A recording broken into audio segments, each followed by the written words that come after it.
talakayin nga natin itong issue ng Cabral Files. Nung Pasko tsaka Bagong Taon, ito talaga yung napag-uusapan 'di ba? Sa social media, putok na putok itong usapin na ito na ang nagsiwalat nga po ay si Congressman Leandro Leviste.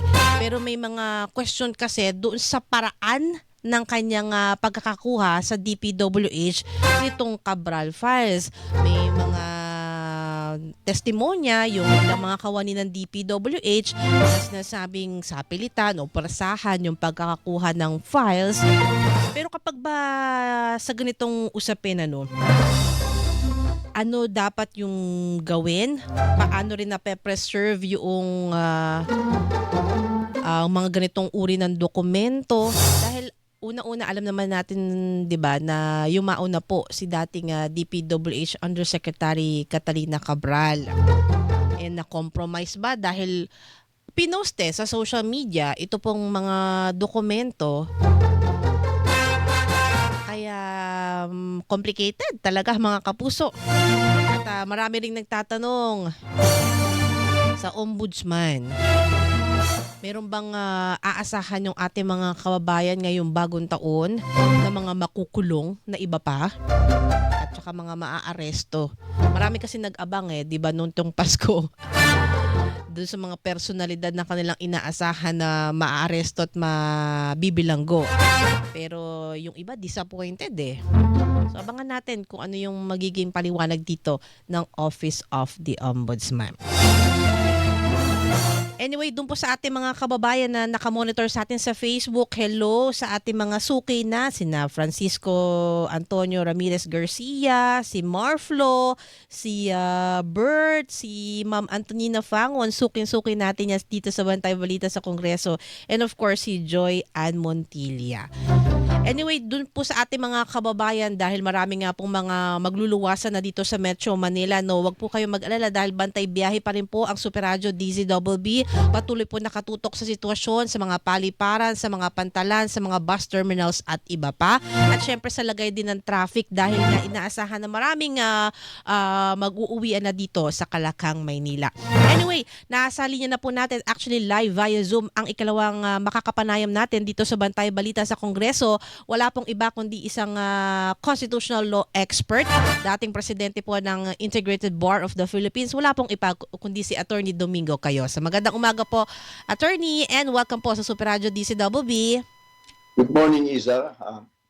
Happy New Year sa lahat. Happy New Year din po sa inyo, Attorney Cayosa, and thank you so much po sa inyo pong muling pagpapaunlak dito sa Super Radio DCWB. Una po, usaping legal, kaugnay po do sa pag-secure sa mga witnesses or mga testigo at mga documents sa gitna po ng issue ng Cabral Files. Kasi una-una po sa lahat, Attorney Cayosa, may mga accusations po kasi na lumalabas na kesyo puwersahan or sapilitan yung pagkakakuha nitong Cabral Files ni Congressman Leandro Leviste. Kayo po bilang talagang bihasana sa legal na usapin, mayroon po ba kayo nakikitang mali? May nakikita po ba kayong problema sa ganito pong sitwasyon?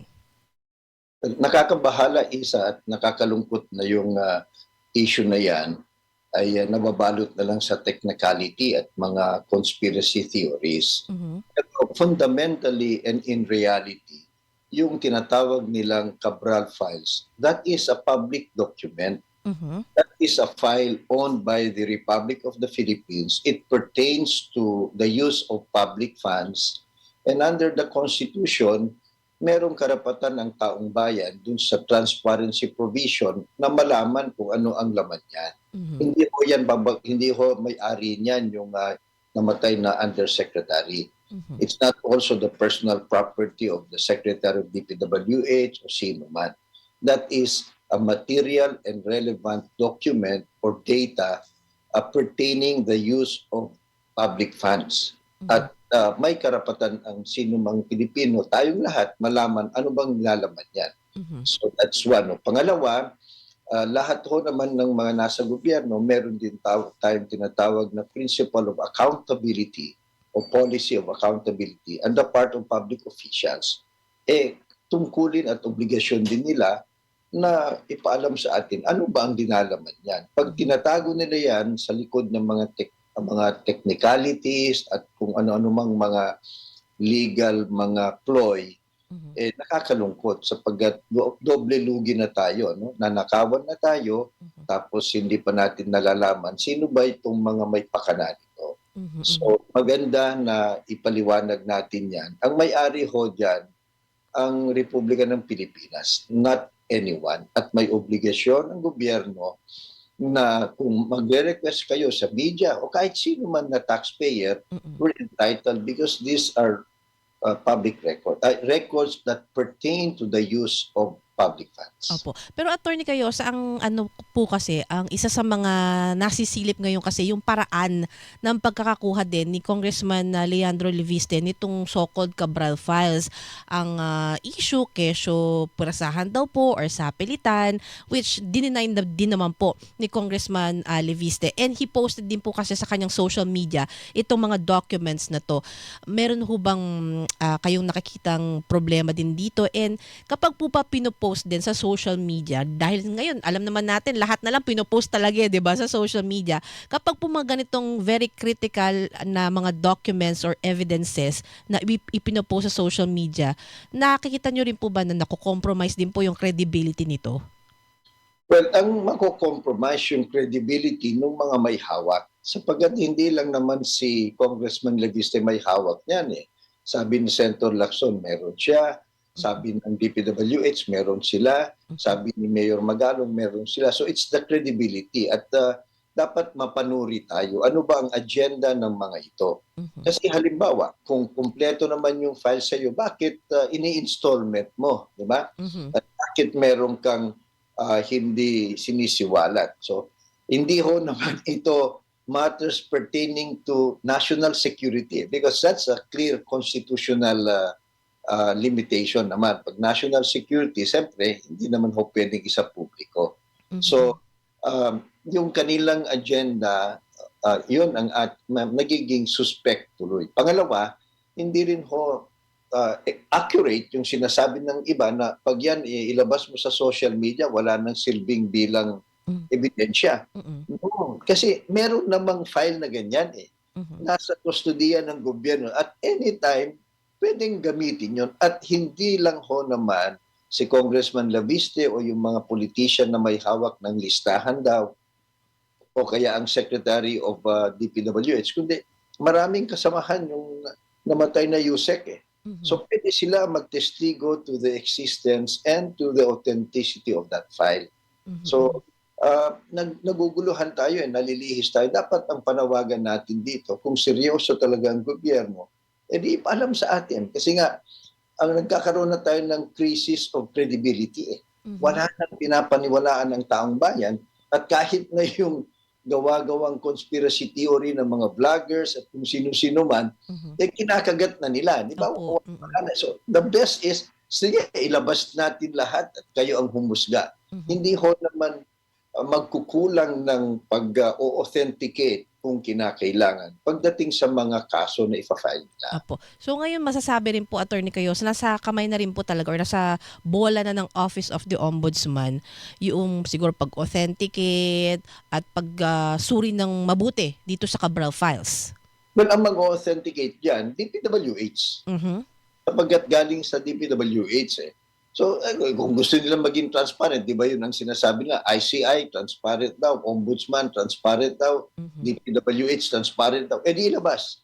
Ang Opo. nakakalungkot lang kasi, parang ang impresyon na natin dun sa mga sinasabi, napakaraming tao na nasangkot dito. Yeah. At pinoprotektahan nila yung iba. Mhm. Doon nagka-crumble yung credibility na anumang gawain ng gobyerno tungkol dito sa iskandalo na ito. Kasi nga, kung selective na ang release ng impormasyon, selective na ang pagkakaso, at hindi naman natutupad yung mga pangakong mga big fish ang makakasuhan bago magpasko, Mhm. kinakailangan talaga ma-restore. And transparency will do a lot Mhm. in restoring credibility and, of course, ensuring accountability. Opo. Kanina po nakausap namin dito sa programa si Caloocan City Representative Edgar Erice and binanggit po niya na double dead na double dead itong Independent Commission for Infrastructure o ICI after nga po ng resignation ng 2 commissioners. Kayo po, ano pong inyong masasabi rito? But I can agree with that, no? Unless the Malacanang appoints yung dalawa pa. Mhm. How can a commission of 3 act kung iisa na lang ang natitira? Mm-mm. So hindi lang legally but for practical reasons, parang useless na yung natirang retired justice ng Supreme Court yan, di ba? Kasi mag-isa na siya eh. Pangalawa, credibility-wise, kahit anong sabihin nung dating DPWH secretary at yung dating nasa private sector na accountant na rason, Mhm. yung taong bayan, they have their own judgment already. The fact na hindi gumagalaw ang Malacanang para palitan sila, Mhm. at yung sinasabi sa ombudsman na lang, doon pa lang natin makita, tapusin na lang sana nila. Di ho ba? Kasi yung bang merong ICI, merong ombudsman, merong DOJ, tuloy parang na-divert ang mga atensyon ng taong bayan. At yung imbes na ang ating sagutin o tutuntunin, Mhm. ano ba ninakaw at sino ba magnanakaw at sino ba mananagot dito Mhm. at kailan sila mananagot at magkano ba maibabalik na pera. Mhm. Tuloy itong mga ganito na yung mga side issues na ang focus. So I hope it's not an intentional diversionary tactic. At Opo. yung Kongreso naman, tapusin na nila yung sinasabi nilang Independent People's Commission. Mhm. Makakatulong sana yon kasi mas stable Mhm. basis ng ganyang komisyon at hopefully meron silang mga poder na kinakailangan para magawa talaga nila Mhm. na imbestigahan ng madalian at malaliman itong anomalya na ito. Opo. Pero papaano nga po yung kasi kapag hihintayin natin yung lehislasyon from Senate and Congress, medyo matatagalan po yan dahil dadaan pa sa committee level, dadaan pa sa plenaryo, magbabay pa yan bago pirmahan ng Pangulo. Ito pong ICI ngayon, attorney kayo, sa anong dapat na gawin? Dapat bang lusawin na lamang ito at ipaubayan na lamang sa Office of the Ombudsman or sa DOJ yung pong pagtutok sa flood control scandal? Pero una, panindigan sana nila yung sinasabi nila na transparent kami. Mhm. Naging selective yung transparency nila Mhm. Napakaraming key witnesses na malalapit to the powers that be na hindi nila ginawang transparent. So number one, doon pa lang, hopefully, ilalabas nila yung transcript ng anong pinag-usapan nila behind closed doors.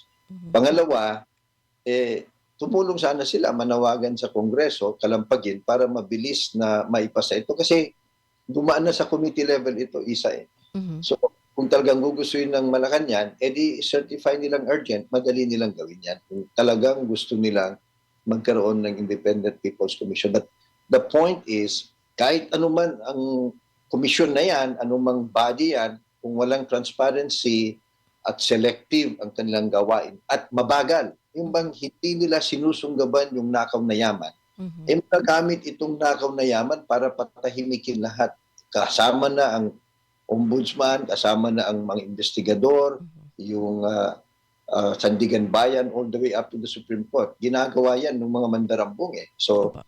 and our justice system is not exactly perfect. It has been in many occasions Mhm. subject to corruption and political pressure also. Opo. Maganda rin pong pag-usapan natin ito pong interview kay Ombudsman Jesus Crispin Remulla, Attorney Cayosa. Ang sinabi niya, yung Sandigang Bayan, ang galing din mag-acquit lahat ng dahilan para mag-acquit meron ang Sandigang Bayan. Kaya nga ang corruption sa atin, huwag ninyong sasabihin sa executive lamang yan or legislative. Matindi ang korupsyon sa judiciary. Your thoughts po? Well, I have been saying that all along. Nung ako, bago pa ako naging IBP president, nung IBP president ako, we reached out to all sectors para i-address ito. Ang isa dyan, yung Justice Bilis Campaign sana. Dahil hamak na napakatagal ang yung gulong ng hustisya sa ating bansa. Opo. Mm-mm. Delay breeds corruption. It gives time and opportunity for money, payoffs, political influence, pananakot, o kung ano-ano man. So that's one. Kung hindi kaya ng justice system natin, mga huwes, pabilisin, talagang papasok yung corruption. Pangalawa, yung panagutin din sila. I've been saying all along, at tama naman si Ombudsman Remulla, hindi lang ho executive branch. Yung judiciary has also historically been involved in corruption. Mhm. So hindi sila gods o Padre Faura o hindi sila yung unblemished judges. But yung corruption kasi mahirap i-prove, pero pwede natin sanang itulak yung bilis-bilisan ho ninyo pagdesisyon para wala nang panahon ba na ilako yung desisyon o kaya i-deal. So and I agree with him. Hindi lang ako naman executive. As a matter of fact, pati yung kanyang agency, pati ombudsman, grabe din ang corruption dyan. Nakakalungkot na aminin bilang isang abogado, but that's the reality. It does not stop with the investigation.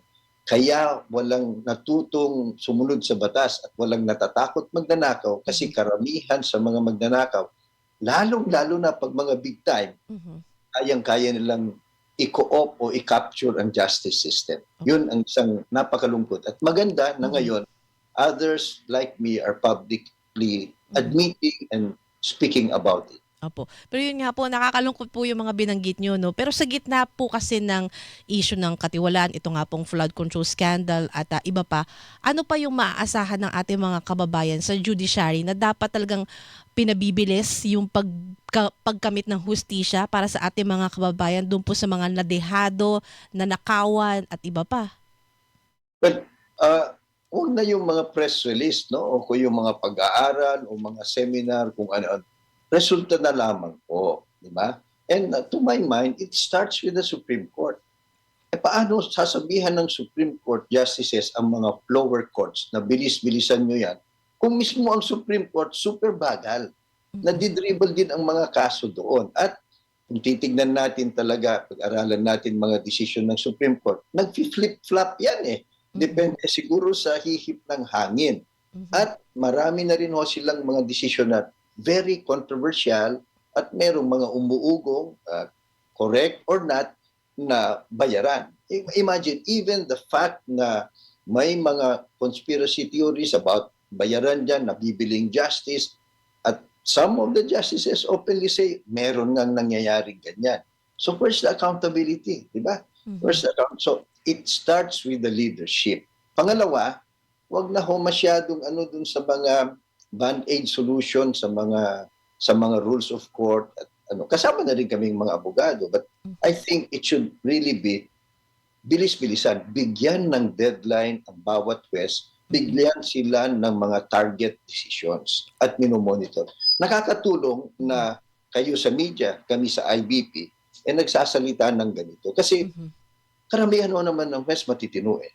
Pero sobrang marami din ho yung mga talagang tiwali o yung mga tamad, yung bang naghihintay saan ba manggagaling yung na-impluwensya. Kasi kung mabilisan yan, edi walang pagkakataon para tawagan ng politiko o kaya maghagal sa presyo. So, yun, we can do that, we can watch that. Unfortunately, ang ating focus lang dun sa pagnanakaw, but the accountability mechanism dapat binabantayan natin because that is what fuels impunity, Isa eh. Sila, kahit magnakaw sila, alam naman nila, kaya nating bayaran yan, kaya nating influensyahan, kaya nating takutin, o kayang i-dribble. Pag ganun na ang equation, no amount of investigation, no amount of expose will teach them a lesson. Ayan. Napakaganda ng mga sinabi mo, Attorney Cayosa. Anyway, maraming pong salamat sa inyo po laging panahon sa amin dito sa Bantay Balita sa Kongreso. Lagi po kayo mag-iingat, Attorney. Maraming salamat. Happy New Year sa lahat.